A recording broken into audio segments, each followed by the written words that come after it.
ukombozi na uponyaji. Homina Hosanna Ministry of All Nations, kutoka kwa Mtume G.K. Mwisasu.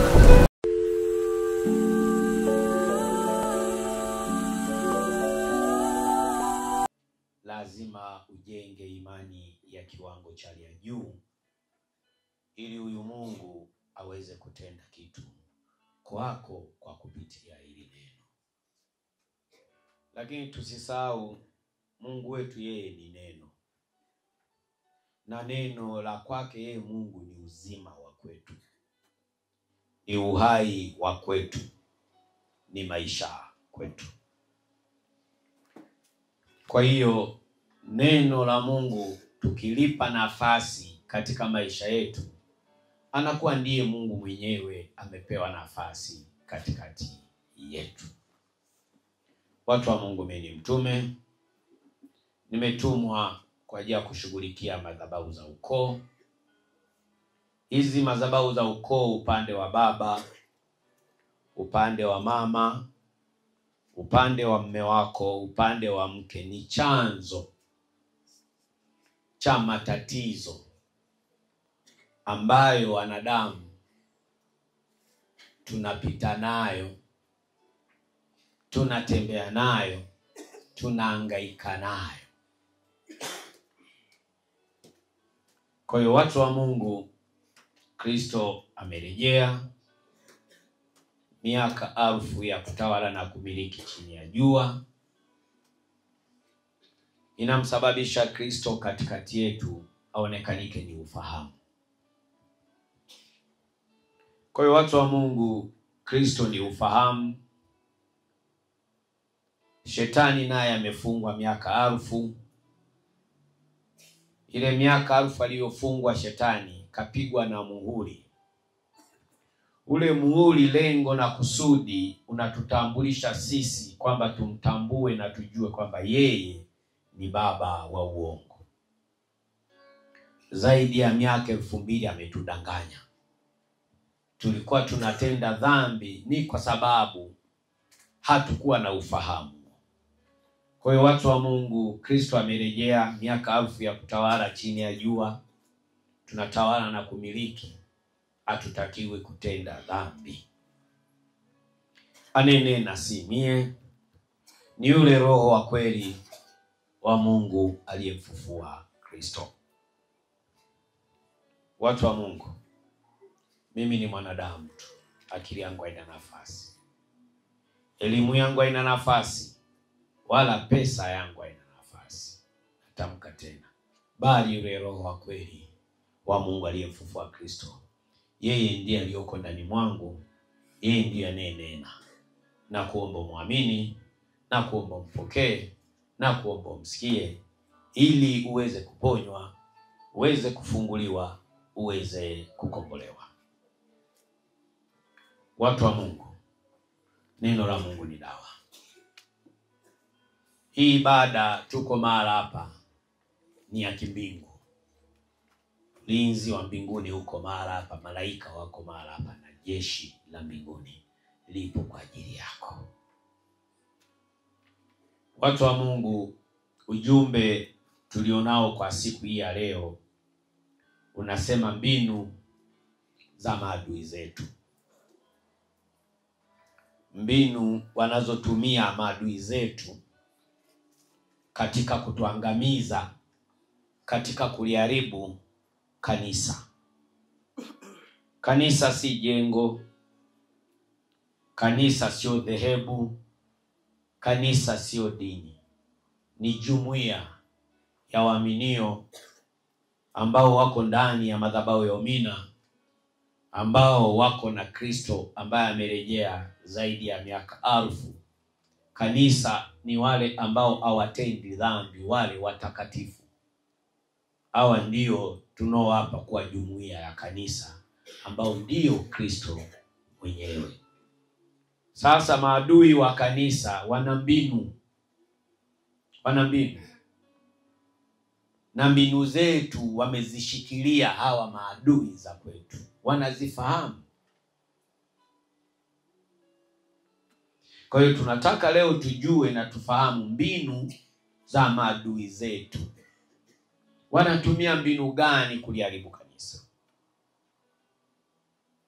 Kumbukeni, ujio na urejeo wa Kristo ni ufahamu. Kwa hiyo leo watu wa Mungu tunapokea ufahamu wa kumjua adui. Tunapokea ufahamu wa kutotenda dhambi.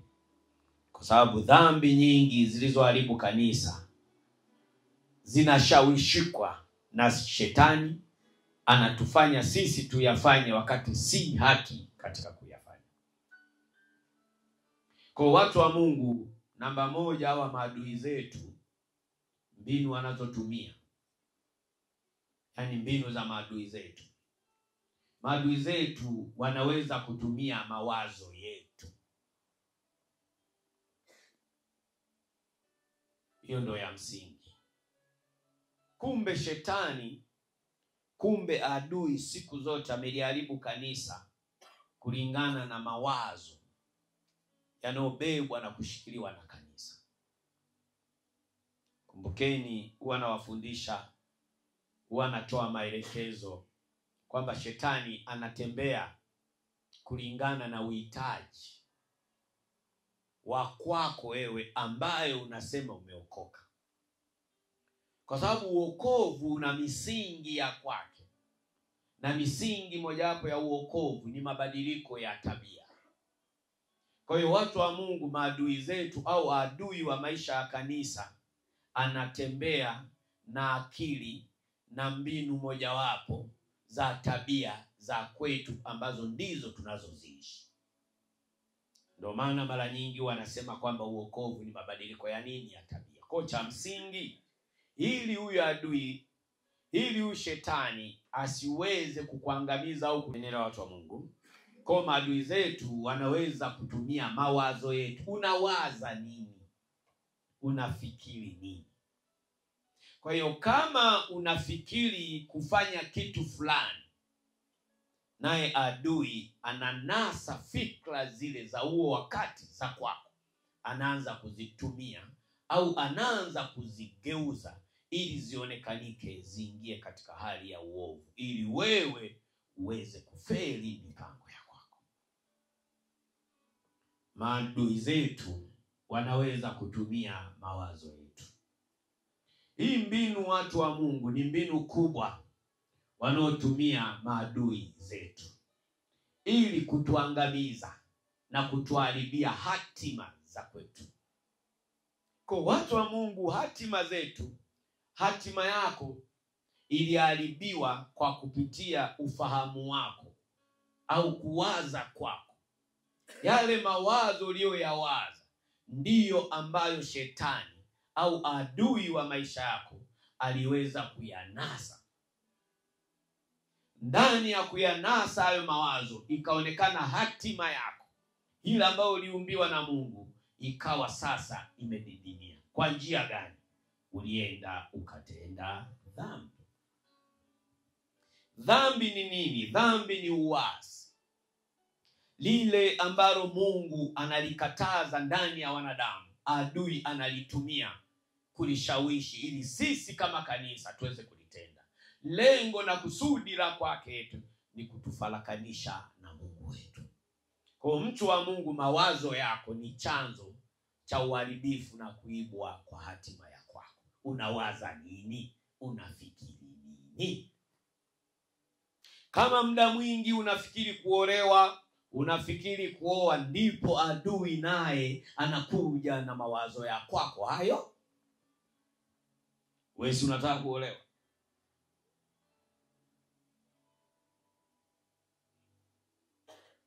Anachukua hayo mawazo.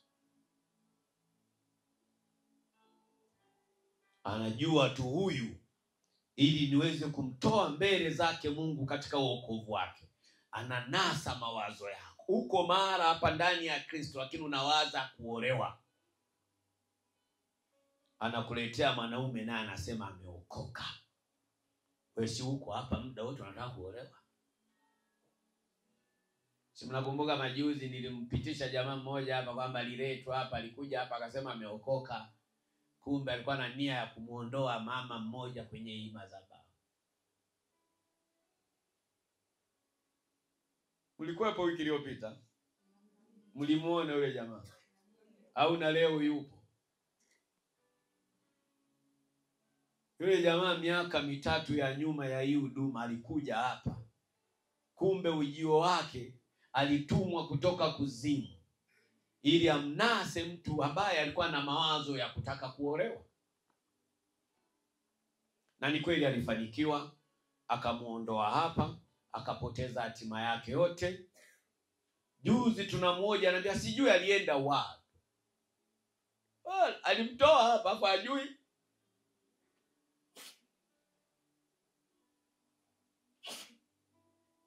Hii ni mbinu kubwa wanaotumia maadui zetu ili kuangamiza na kuharibu hatima zetu. Watu wa Mungu, hatima zetu zimeharibiwa na maadui wa kanisa kwa kupitia kile ambacho unakiwaza. Unawaza nini ndani ya wokovu wako? Muulize jirani yako, unawaza nini? Muulize tena. Simlisikia na juzi mwana praise mmoja akitoa ushuhuda hapa. Kwamba jamaa tena aliongea kwa huruma hadi mimi ndani kukachoma. Jamani, hamna hata huruma.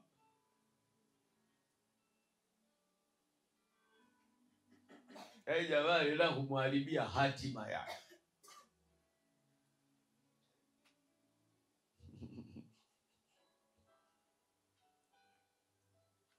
Kwa maadui siku zote wakisha kunasa wanatawala ufahamu wako na akili yako na mawazo yako, wanayatawala.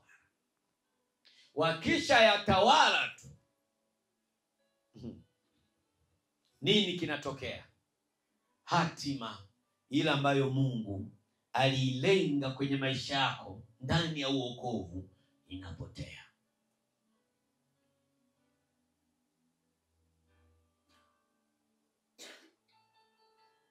Tasikia we, tunawaza kuolewa.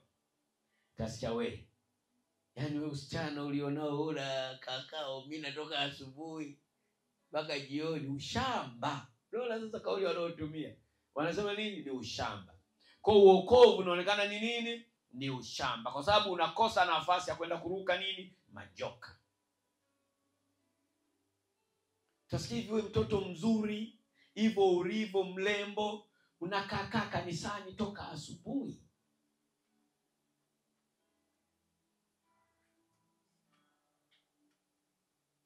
Nini hilo chanzo na hilo wazo? Kuna kitu wewe umekiweka ndani mwako.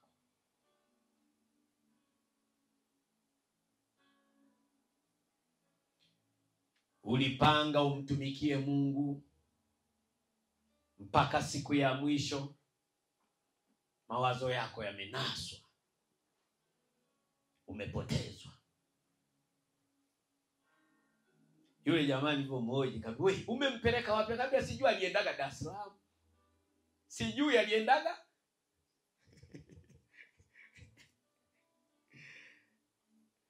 Na yule mwanangu nilipomkatalia, maki alikuja, "Baba, nimepata mchumba umu unamuona." Nikamwambia mwanangu, umu. Kaambia kumbuka hata umu ni Shimoni. Kaambia lakini kama unaniamini, huyo neni tajia hajaja kwa nia njema mahara hapa. Nilimwambia huo mwaka. Kwa hiyo mwanangu, ulikotoka na ulipo sasa, ili hatima yako iweze kutimia, huyo mchumba achana naye. Yeye lengo na kusudi anataka kukupotezea hatima ya kwako. Unakumbuka ulikuwa kichaa zaidi ya miaka 10 na ndio leo Mungu wa umina amefanyaje? Amekuponya. Sasa huyu katumwa ili kurejesha ule nini? Ukichaa. Akasema haiwezekani. Nimekaa miaka mingi mno wewe. Nimekaa miaka? Amekaa miaka? Nikamwambia kwa hiyo mwanangu, amekaa miaka mingi mwanangu. Nikamwambia hapana. Akaambia sawa, lakini baada ya wiki yule jamaa naye akaja kwangu, baba, unajua na mimi mwanao niko humu. Umeanza lini? Mimi saizi nina kama miezi mingapi. Sawa, sasa nimechungulia hapo. Tena yule mwanangu alikuwa praise humu. Kaambia, mwanangu, wewe ninavyokufahamu na yeye unavyomfahamu hakufai. Achana naye. Adui zetu wanaweza kutumia mawazo yetu. Tunawaza nini?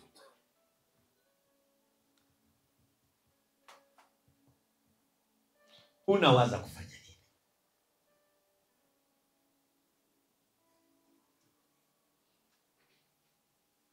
Tamaa zetu ni chanzo cha kutenda dhambi.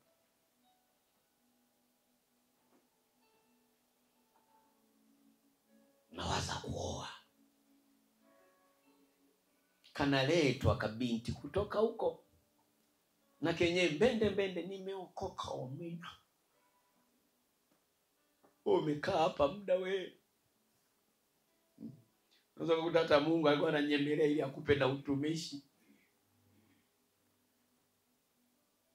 Kesho hako, baba, mimi nimeanguka. Umeanguka, nyanyuka.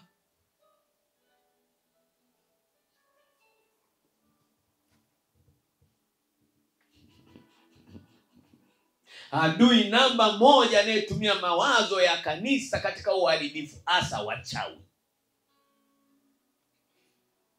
Hawa wachawi ni adui namba moja ambao wanamiliki mawazo na ufahamu na akili ya watu waliokoka. Wachawi. Wachawi, watu wa Mungu, wana uwezo wa kutawala mawazo yako, fikra zako na ufahamu wako. Wachawi unaowaona. Kwa nini nasema? Si wanajua madhaifu yako? Na kama wameshafahamu madhaifu yako, wana ibada maalum ambazo utafanyiwa wewe kwa kupitia nini? Jina lako, picha yako, vikawekwa, ibada ikafanyika, ukavutwa. Manake wakanasa mawazo na fikra. Kama mawazo yako yalikuwa mazuri, wanayageuza. Lengo na kusudi ni kuteka na kuharibu hatima ya kwako. Ulipanga kwamba wewe utakuja kuolewa bila kuzalishwa. Hilo ni agano na ni ahadi ya mtoto wa kike. Watoto wa kike wengi, agano lenu na mawazo yenu ni kwamba unapenda uingie kwenye ndoa ukiwa uko vizuri.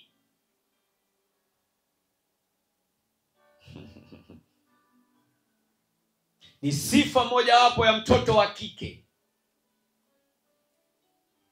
Lakini adui wa maisha yako anaharibu hatima yako. Wengi wanalia, wengi wanajuta, ni kwa sababu ya mawazo yao yalinaswa na adui wa maisha ya kwako.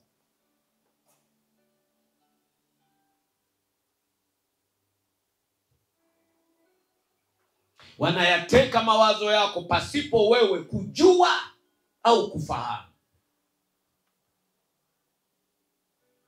Unaweza kukuta wewe mtoto wa kike umeokoka, ka smartphone anajitokeza jamaa na kanini na ka smartphone bwana. Unatamani wenzio wanapiatera kila mara. Mawazo yako unatamani kuwa na kanini na ka smartphone ili na wewe uingie kwenye Omina TV. Sasa uingie nini? Shekeri? Hakuna. Kwa jamaa anatoka kuna ka smartphone. Nitakununulia kanini? Wewe unachekelea ka smartphone, kumbe lengo na kusudi yeye analijua, yeye anataka kufanya. Kumbe anataka kukutoa na kukuondoa kwenye uwepo wa ile hatima ambayo Mungu alikuandalia, kusudi la kuwa mtu kati ya watu.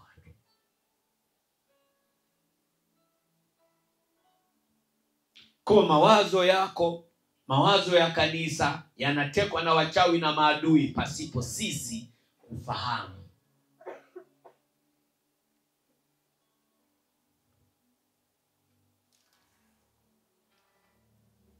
Na wakishafanya hayo, tunapelekwa mahala ambapo sisi hatukupataka tukawe mahala pale. Manake aina ya maisha sasa yatakoanza kwa ule wakati si yale ambayo uliyalenga yawe, unakuwa tayari uharibifu, umeharibiwa. Lengo ni mawazo yako, ufahamu wako na fikra yako.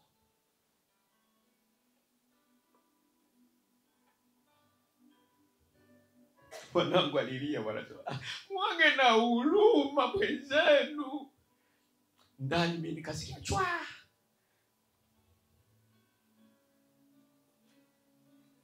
Wengi hatima zenu zimepotezwa mara hapo.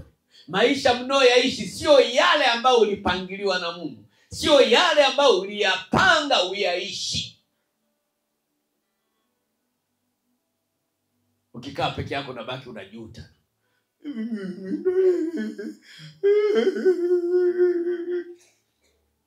Jamaa limekuzalisha, limekimbia.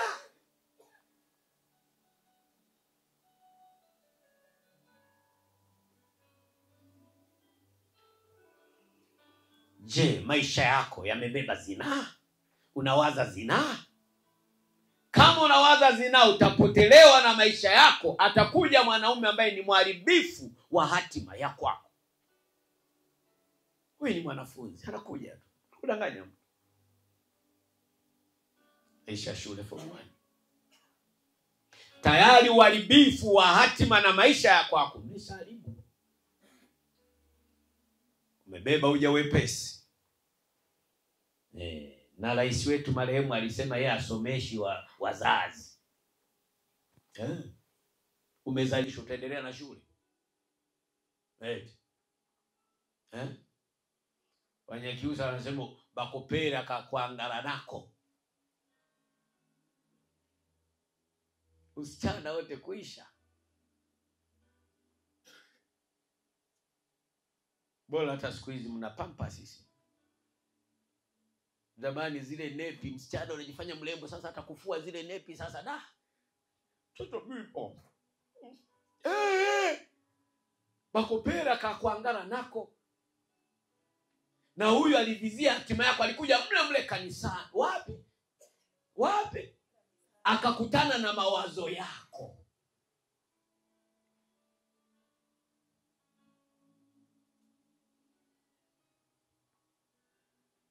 Kule kuzimu kuna pepo maalum ambalo asili yake na kazi yake ni kunasa mawazo ya watu wa kanisa, wale ambao wana lengo na kusudi jema kwa ajili ya kujenga ufalme wake.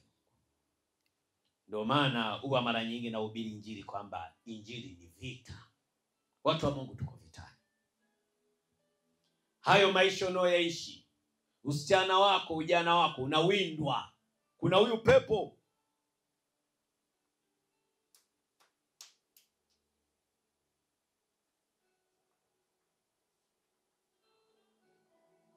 Umeokoka, mtoto wa kike. Kila ukipumua mme kakusha kuzalisha. Hujamaliza miezi mingapi tena?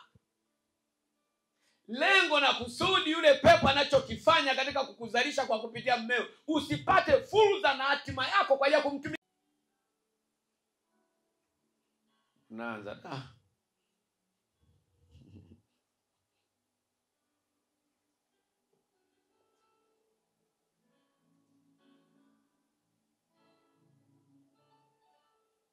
Tasikia mimba za kutotarajia. Kwa hiyo sikia hii mimba nimebeba sikutarajia. Ukutarajia. Amka wewe. Hatima yako inapotezwa.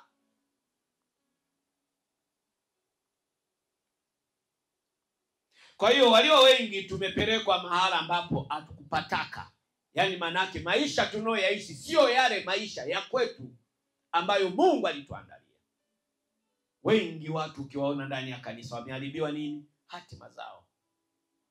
Uliumbwa, hatima yako ilibidi uje kuwa kiongozi. Wewe kama kiongozi hujasoma form 1 tu.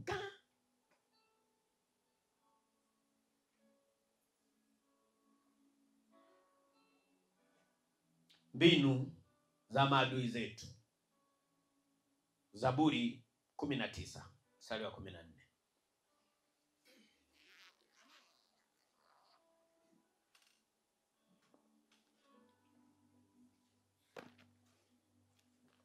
Mungu ni ufahamu na shetani ni ufahamu. Tukiyajua hayo, tukatembea nayo kwa urejeo wa Kristo wa sasa katika ufahamu, hatutatenda dhambi. Ndio maana yake, naomba mnielewe, hatutatenda nini? Tunatenda dhambi ni kwa sababu ufahamu wetu umeshikwa. Lakini leo yule baba wa uongo kapigwa muli, tunajua ni muongo.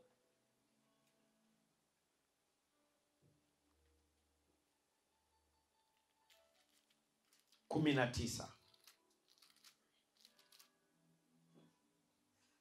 14 mstari wa 14. Maneno ya kinywa changu na mawazo ya moyo wangu yapate kibali mbele zake, e Bwana, mwamba wangu na mwokozi wangu. Maneno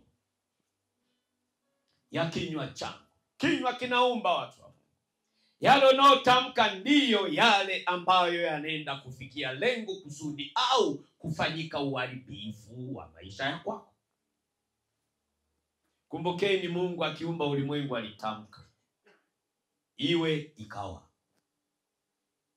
Kwa hiyo la msingi na la muhimu sana katika ujumbe wa leo, tuwe makini sana na kile tunachokitamka. Kuwa makini sana. Kuwa makini sana. Maneno ya kinywa changu, maneno ya kinywa changu na mawazo ya moyo wangu. Unawaza nini?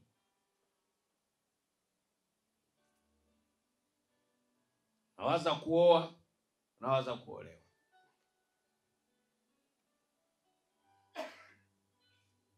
Shetani anachukua hivyo.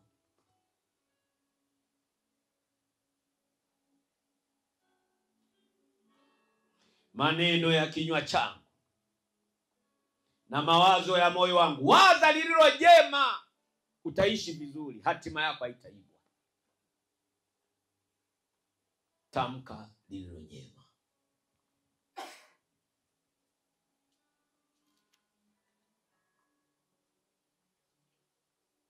Hivi vitu viwili vina shida sana kwenye kanisa. Ukisema mimi maskini, na kweli utakuwa maskini. Ukisema mimi tajiri, na kweli utakuwa bilionea. Kinywa na moyo wako siku zote ukiwaza kwa bilionea, bilionea utatimia.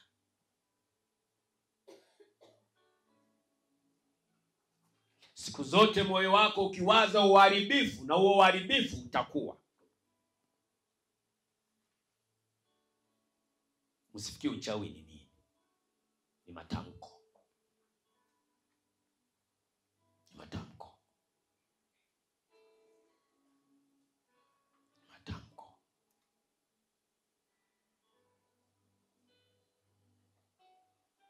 Matamko. Tutaona leo. Jua litakapozama, wewe lazima ni marehemu. Umeroga. Na kama kweli una moto ndani, sijajua upako wako ni wa namna gani. Ni wa Roho Mtakatifu au ni wa shetani? Kama kweli uchawi wako ni ule wa upande wa pili, kweli jioni mauti inafanyaje? Si unasema ulisema? Ulitamka. Si umeroga tayari? Maneno ya kinywa chako. Na umewaza nini ndani?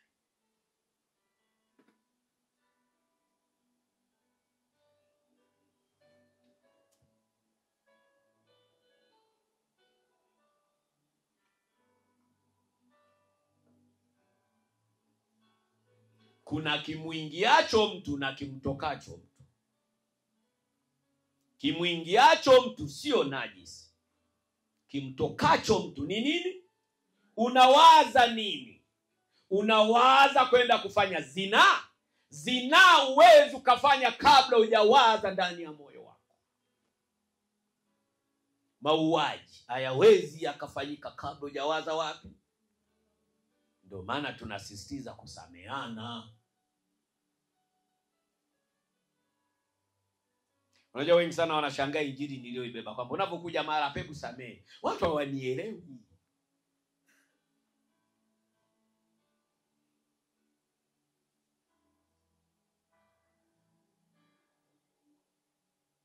Mbinu za maadui zetu. Maadui zetu wanaweza kutumia mawazo yetu. Unawaza nini ndani ya moyo wako? Neno ninge huwa linakuja baada ya kutenda. Shetani anatimiza mauaji au nini, dhambi aina yoyote, baada ya wewe kuwaza ndani ya moyo wako. Kalika sichana mimi leo nikakutana nako mikawe ngoja tu.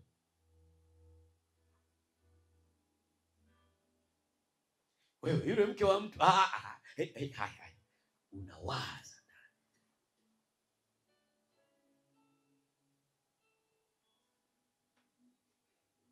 Tujaribu sana kuwaza vilivyo vyema.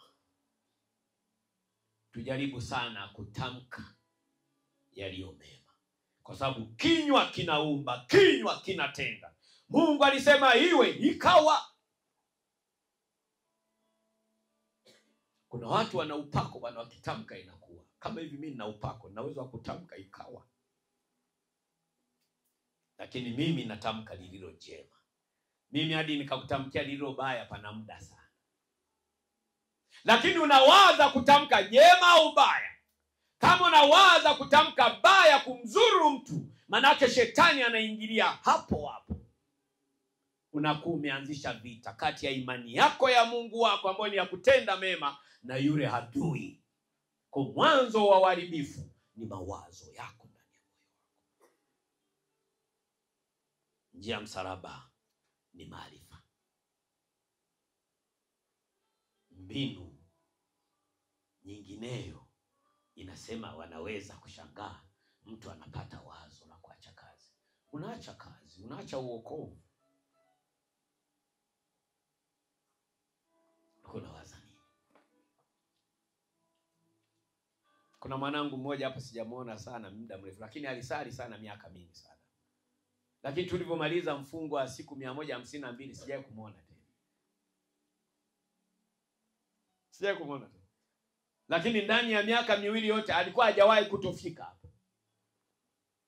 Sasa wiki iliyopita nikaanza kumwazia yule mtu. Kaanza kumwazia. Ikanijia tu taswira. Yuko wapi huyu binti yangu? Yuko wapi? Usiku kaingia. Kukacha tena. Nikawaza, yuko wapi? Kumetokea nini?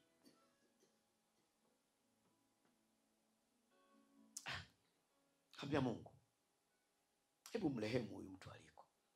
Huyu atakuwa tayari tu amebanwa. Alikuwa anawaza kufanya nini? Wazo lake lilikuwa ni kudumu na uokovu au kasharudishwa nyuma? Juzi nakata kona tu na gari namuona huyo. Alafu hadi watu wakashangaa barabarani, nikasimama katikati ya magari mengine yamesimama nyuma. Wao mwanangu, hebu nini shida? Naona tu kukweusi, sitaki kusali.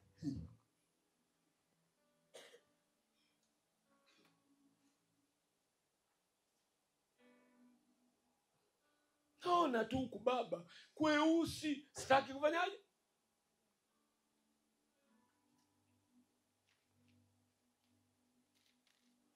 Uwe weusi ulimuingia akiwaza nini?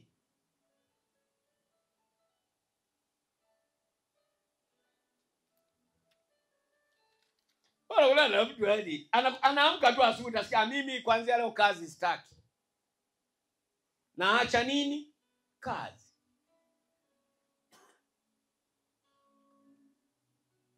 Kuna watu wamekwenda kwa mganga wamekutamkia. Walijua ile kazi italeta hatima njema ndani ya kanisa kule ulikookoka. Wanachokifanya wanatamka, wanafunga ajira yako. Wewe unalala unaamka unawaza kuacha nini?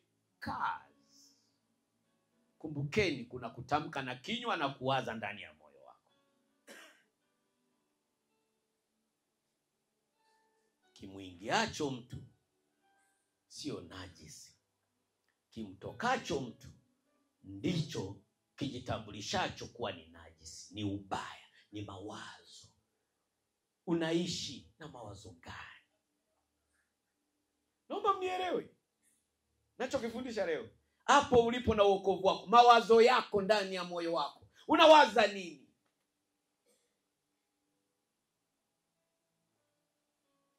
Unawaza nini? Kuna watu ghafla tu wanasema mimi nabadilisha biashara. Wewe hebu tulia. Mimi bwana wiki wewe.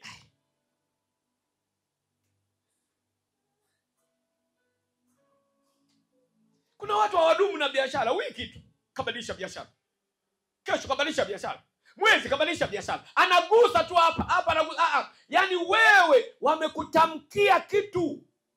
Walijua wewe biashara yako ukienenda nayo katika mawazo ulionao ya kuhubiri injili ya Mungu wako, lazima utatoboa. Wanakutamkia.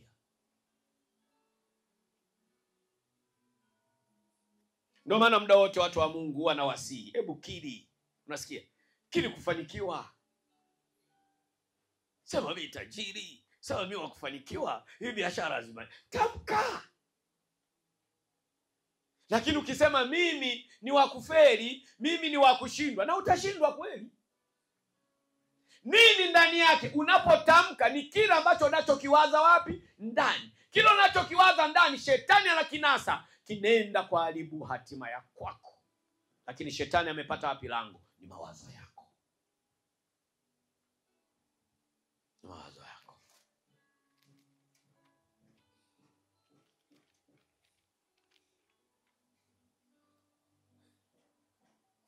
Wengi mko hapa biashara zidumu.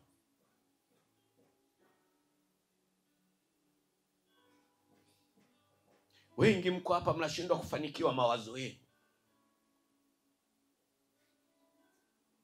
Mimi mwenzenu katika kuishi kwangu kote miaka yote, mimi nawaza vitu vikubwa sana. Mimi sijawahi kuwaza vitu vidogo hata siku moja. Ndio maana nawahubiria kwamba hivi wewe unakuaje uliookoka, unataka kuwa bilionea ili ujenge ufalme wa Mungu, unawaza kutoa sadaka ya 1,000. Yaani wewe utoki. Ili utoe sadaka ya amana ambayo itakao kuvusha kutoka hapa, lazima uwaze kutoka wapi?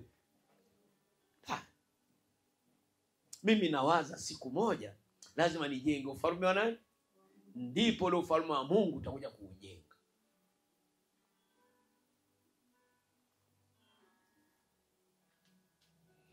Narudia tena, mimi maisha yangu kutoka kuzaliwa kwangu sijasoma, lakini mimi nawaza vitu vikubwa haja kutokea. Unasikia? Haja kutokea. Lazima uwe na ndoto. Mimi nawaza vitu vikubwa. Hivi unaweza kabili mimi niko hapa nawaza kununua ndege. Cheki mwanangu sasa anacheka.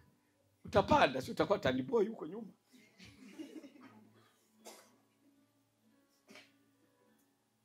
Uwezi ukafanikisha kitu ambacho moyo wako haujawaza kukifanya.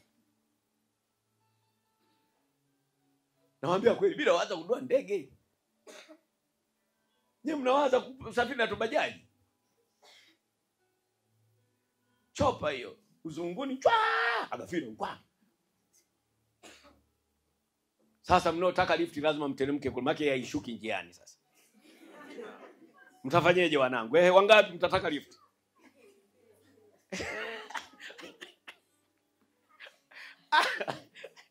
Sasa utatoka airport ushuke uzunguni kwanza. Na wakati pale airport ndio jirani angapi. Waza vitu vikubwa. Unasikia mtu wa Mungu? Waza bilionea. Mawazo yako. Na usione aibu mbele ya wenzio kuwatamkia kile unachokiwaza. Mimi nawaza kuwa bilionea. Unapotamka kitu ndo utimilifu wa kitu. Mimi bilionea. Tembea, mimi bilionea. Mimi sio 1000 sadaka. Tembea ukitamka hivyo. Lakini ukikaa ndani mimi 1000 na ndio maisha yako hayo, utafanyaje? Nasikia mmeanza mnachukia, mnasema huyu mtume na anahubiri mno kuhusu 1000 kwamba haifai. Na haifai kweli hapa. Mimi sijaja kukaa na watu maskini. Amina. Mimi ninacho cha kutoa. Unasikia? Kama huna uwezo katamka bilioni, hivi wewe mtu kweli huna uwezo wa kununua ndege, unaweza kawaza ndege? Mimi nawaza, nina uwezo, ninacho. Mungu wangu anao uwezo wa kufanya. Unataka kanunue nani kama si wewe? Mungu ndege anayo, lakini yeye hapandi nini? Ndege. Mungu anataka mtu ambaye apewe ndege, na Mungu ndio wewe. Gari Mungu anayo mengi, lakini yeye hapandi nini? Anataka watu wa kuwapatia magari. Ndio wewe mtu wa Mungu. Mbona una mashaka? Unataka apewe nani? Eti watu wa Mungu mnataka apewe nani? Sasa shida nini? Shida ni mbinu za maadui zetu. Wanaweza kutumia mawazo yetu. Kuna watu wana mitaji lakini hawana wazo la biashara. Kuna mwingine ana wazo la biashara lakini hana nini? Mtaji. Kwa nao usiri wa wazo lako ni muhimu. Usitamke ovyo ovyo tu. Mimi biashara hii hapa, nina biashara hii, mtaji unakuja mali unakuja lenye mtaji. Biashara kesho limefungua.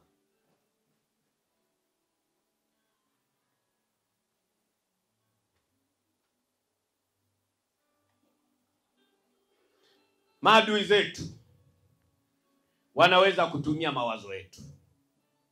Lakini neno tulionalo linasema maneno ya kinywa changu na mawazo ya moyo wangu yapate kibali mbele zake. La kuwa na nyumba nzuri si ni wazo mtu wa Mungu?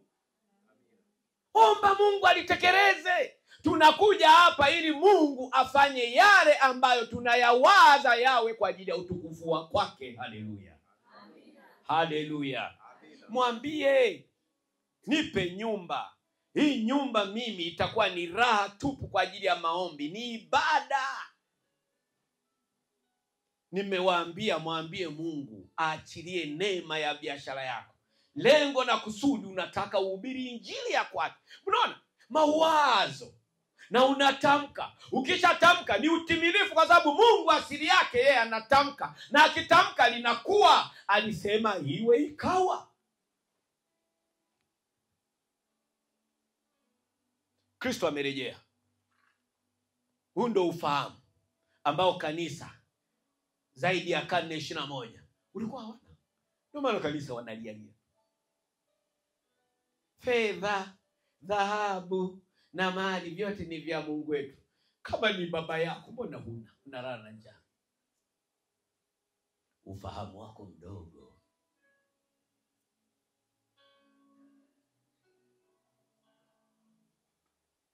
Tuamke watu wa Mungu.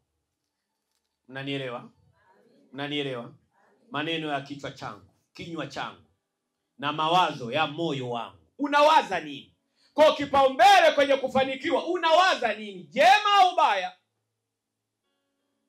Mungu aliyenituma anahitaji watakao muabudu katika roho na nini? Na kweli. Wale ambao wana utayari, mawazo yao, mioyo yao inawaza kujenga ufalme wa kwake. Hao ndio anawapa bilionea. Haleluya. Haleluya. Kwa kuanzia leo mtu wa Mungu, hebu kawaze lilo jema. Kawaze kuhubiri injili. Hii injili ifike mbali. Lugha rahisi niliyofundisha toka nyuma nimesema weka agano. Kila siku waza kwamba hapa tunapoabudia hapa Bwana ni padogo, Mungu hapa tutoshi. Unaonaje unipe mimi mabilioni tujenge pakubwa kwa ajili ya utukufu wako? Kuna watu wako nje wanashindwa kuja hapa kwa sababu hapa tuna banana. Wala kuja unalia kila siku hapa, Mungu nipe mme, nipe mme.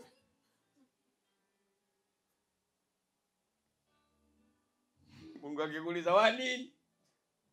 Hakunifurahisha.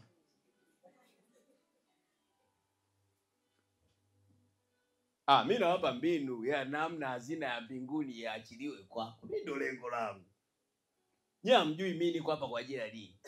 Yaani yeye Mungu hawezi akatamka moja kwa moja na wewe bila kupitia hiki kinywa. Anenena ndo yeye. Ili hazina ya mbinguni aachilie unachokitaka, anasema lazima uwe na mawazo kwa ajili ya kujenga ufalme wa kwake.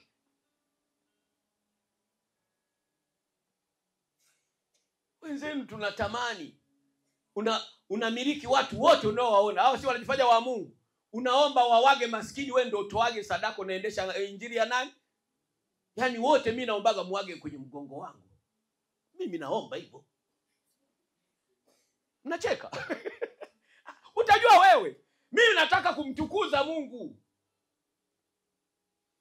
Unajua mimi naishi tofauti na vile wanavyoishi watumishi wengine. Watumishi walio wengi wanapenda mitaani, wao wanapewa. Mimi napenda na muomba Mungu kila ninapokutana na mwanadamu ambaye anampenda Mungu niwe nampa. Sio vipi? Wengi watu wanapenda mtumishi anapewa. Mtumishi chukua. Mimi nataka uone sawa. Kabla hujaniwahi mimi nakwambia chukua. Tunageuza mfumo. Baraka za Mungu, kimbilia baraka. Heri kutoa kuliko. Kanisa linatia huruma. Wewe unalala kila siku unafanya biashara unawaza kutoa sadaka 1000. Utakuwa unaingiza 1000 kila siku. Lia, Mungu hii 1000 mimi sadaka hainifai. Tena mtume haitaki hata bure. Mimi nataka 10,000. Na 10,000 inapatikana wapi? Kwenye kazi za mikono yako. Kwenye kazi za mikono yako manako utauza zaidi. Hebu amka wewe. Amka. Waza kufanya vitu vikubwa. Nani atakayejitukuza kwenye hivyo vitu vikubwa vya kwako? Ni kwa ajili yake Mungu. Unajua utukufu hatubebi sisi. Sisi ni wanadamu tu. Tunampa yeye. Unasikia watu wa Mungu? Mimi wakiona nina ndege, nina gari nzuri, anayetukuzwa ni nani? Ni Mungu, sio mimi na mke wangu. Sio mimi. Yanaanza kuchukia mjini. Kumbe nako kwa Mungu kuna yako haya. Mlijua hakuna. Si mlizoea kuwapa tu 2,200 watumishi. Mtumishi mnampa tu sadaka 1,100. Na mtani walivyo na dharau utasikia. Wewe nasikia ni mtumishi. Mmoja aliniambia mimi siku moja akujua watu wengine wajinga hao, mashetani haya. Duka lenyewe alionikuta ni la gharama. Mimi nataka kuchukua suti ya 200,000. Afu ananikadiria anajua ndio hilo wa miaka ile. Unaona? Akaingia mara pale. Nasikia wewe ni mtumishi. Si mnajua na mimi kushuka baba yenu. Na mimi ni mtumishi. Mna njaa sana. Nina 2,000 hapa. Alisema hivyo, sipambi madhabahu. Nikaambia asante. Lakini hamna, nitakuwa nimekudharau nikupe 5,000. Nikasema asante. Sasa nikaambia mpe huyu anayeuza hizo nguo.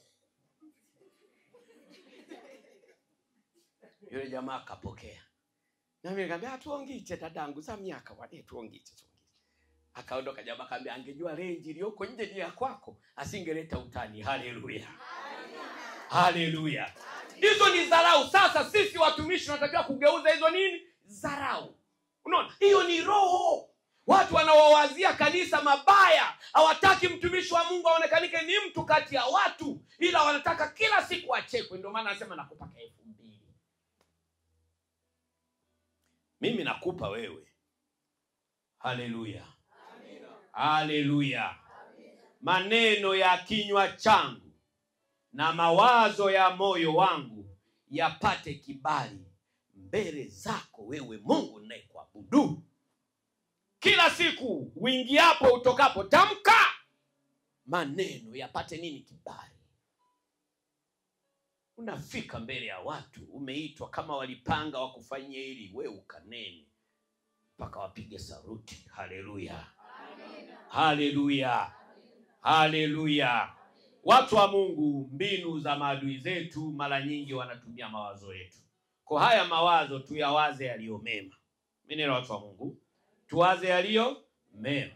Tukiwawazia watu yaliyo mema, Mungu utakuwa ni utukufu kwake. Maana yake yale mawazo yetu atakuwa ameyabeba nani? Mungu. Na Mungu neno lake lazima likatimie, maana yake atayapeleka mbele. Hakika katikati ya watu naenda kudhihirika. Mwambie Mungu, nataka nijenge nyumba. Mungu, ili ile nyumba ikienda kusimama mahala, watu wanashangaa, wanauliza nani ya nani? Ya yule mwabudu halisi. Yule ambaye alipanga kwenye mabanda ya nguruwe, huyu. Maana tulimopanga sisi tunachekesha sisi. Mbona cheka wanangu? Alimchekesha sana mwabudu halisi mwezi uliopita kwa anatoa ushuhuda. Anasema ile nyumba aliyojenga msimu huu, watu kila kipita pale wanaulizana, ya nani? Ya nani? Sasa utaka iwe ya nani? Utaka iwe ya nani? Kwa hiyo watu wa Mungu, maneno yetu yawe na kibali mbele zake nani? Mungu. Yakienda yaliyo mema, yenye utakatifu, yenye nia njema, yanaenda kumtukuza nani? Mungu. Kwa hiyo Mungu atayasindikiza yale maneno. Mawazo yako atayasindikiza nani? Mungu. Mawazo yako nakuja mara hapa. Maneno ya kinywa changu na mawazo ya moyo wangu yapate kibali mbele zako Mungu. Bwana, mwamba wangu na mwokozi wangu. Muombe Mungu. Hapa nakufundisha ibada. Ukija hapa acha kulialia tu. Unawaza nini ndani? Tunda la Roho ni upendo. Tunda la Roho ni upendo. Upendo ni maisha watu wa Mungu. Amina. Na maisha ni upendo. Mwambie jirani yako, shika neno. Shika neno. Mwambie tena. Shika neno. Mwambie ukalitendee kazi. Mwambie tena. Ukalitendee kazi. Amina, watu wa Mungu tusimame.